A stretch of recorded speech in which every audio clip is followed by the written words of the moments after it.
Foulard rouge, chansons et bonne humeur, le stand chez les Landais est devenu l'incontournable du Salon de l'Agriculture 2018.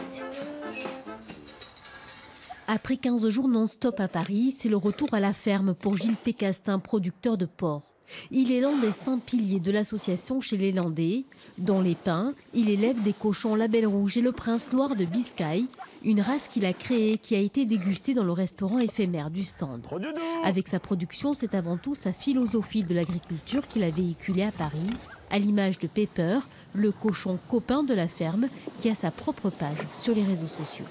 C'est mettre cette technique au profit d'une agriculture plus respectueuse sur un plan sociétal, plus environnemental, plus logique tout simplement, parce que la technicité, la performance à outrance nous a poussé à faire des grosses conneries tout simplement et à dénaturer beaucoup de choses. Donc aujourd'hui il y a un retour sur les valeurs de base, sur les fondamentaux.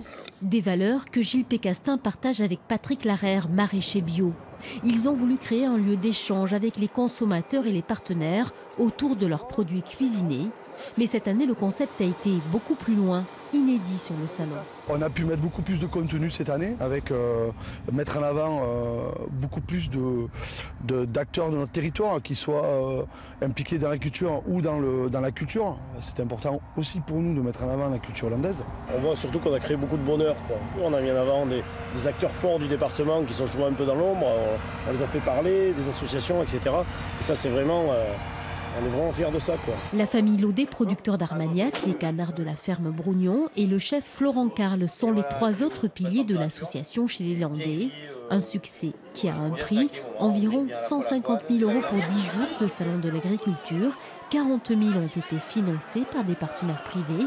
Après avoir été déficitaires l'an dernier, les Landais espèrent arriver à l'équilibre suite à cette édition 2018.